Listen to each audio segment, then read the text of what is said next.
ದಸರಾ ಉದ್ಘಾಟನೆಗಾಗಿ ಬಾನು ಮುಷ್ತಾಕ್ ರವರಿಗೆ ಈಗಾಗಲೇ ಆಹ್ವಾನವನ್ನ ನೀಡಲಾಗಿದೆ. ಸರ್ಕಾರದ ಕ್ರಮವನ್ನ ಪ್ರಶ್ನಿಸಿ ಹೈಕೋರ್ಟ್ ಮೆಟ್ಟಿಲೇರಿದ್ದಾರೆ ಪ್ರತಾಪ್ ಸಿಂಹ.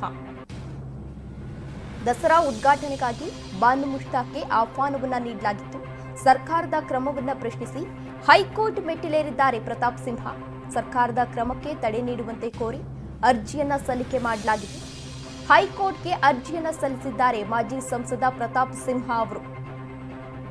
ದಸರಾ ಉದ್ಘಾಟನೆಗಾಗಿ ಬಾನು ಮುಷ್ತಾಕ್ ರವರಿಗೆ ಇತ್ತೀಚೆಗೆ ಮೈಸೂರು ಜಿಲ್ಲಾಡಳಿತದಿಂದ ಆಹ್ವಾನವನ್ನ ನೀಡಲಾಗಿತ್ತು. ಅದೇ ವಿಚಾರಕ್ಕೆ ಸಂಬಂಧಪಟ್ಟಂತೆ ಪ್ರತಾಪ್ ಸಿಂಹ ಅವರು ಈಗಾಗಲೇ ಆಕ್ರೋಶವನ್ನ ವ್ಯಕ್ತಪಡಿಸಿದ್ದಾರೆ. ಅಂದರೆ ಸಿಎಂ ಸಿದ್ದರಾಮಯ್ಯನವರು ಸದನದಲ್ಲಿ ದಸರಾ ಉದ್ಘಾಟನೆಯನ್ನ ಬಾನು ಮುಷ್ತಾಕ್ ರವರು ಮಾಡಲಿದ್ದಾರೆ ಎಂದು ಘೋಷಣೆಯನ್ನ ಮಾಡಿದ್ರು. ಆ ವಿಚಾರಕ್ಕೆ ಸಂಬಂಧಪಟ್ಟಂತೆ ಸಾಕಷ್ಟು ಪರ ವಿರೋಧ ಚರ್ಚೆಯಾಗಿತ್ತು.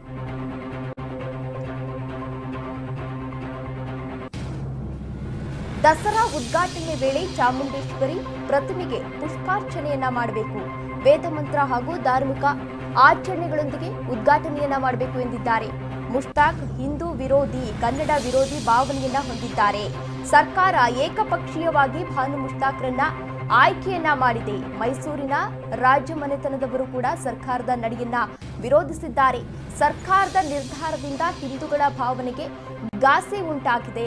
ಮುಷ್ತಾಕ್ರಿಗೆ ನೀಡಿದ ಆಹ್ವಾನವನ್ನ ಹಿಂಪಡೆಯುವಂತೆ ನಿರ್ದೇಶಿಸಲು ಮನವಿಯನ್ನ ಮಾಡಿಕೊಂಡಿದ್ದಾರೆ ಪ್ರತಾಪ್ ಸಿಂಹ ಅವರು. ಅಂದ್ರೆ ಈ ಹಿಂದೆ ಸಿಎಂ ಸಿದ್ದರಾಮಯ್ಯನವರು ಘೋಷಣೆ ಮಾಡಿದಂತಹ ಸಂದರ್ಭದಲ್ಲೂ ಕೂಡ ಪ್ರತಾಪ್ ಸಿಂಹ ಅವರು ಆಕ್ರೋಶವನ್ನ ವ್ಯಕ್ತಪಡಿಸಿದ್ರು.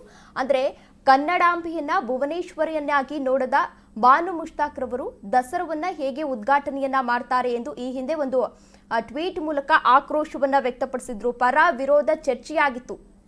ಅದಾದ ಬಳಿಕವೂ ಕೂಡ ಮೈಸೂರು ಜಿಲ್ಲಾಡಳಿತದಿಂದ ಈಗಾಗಲೇ ಅವರಿಗೆ ಆಹ್ವಾನವನ್ನ ನೀಡಲಾಗಿತ್ತು.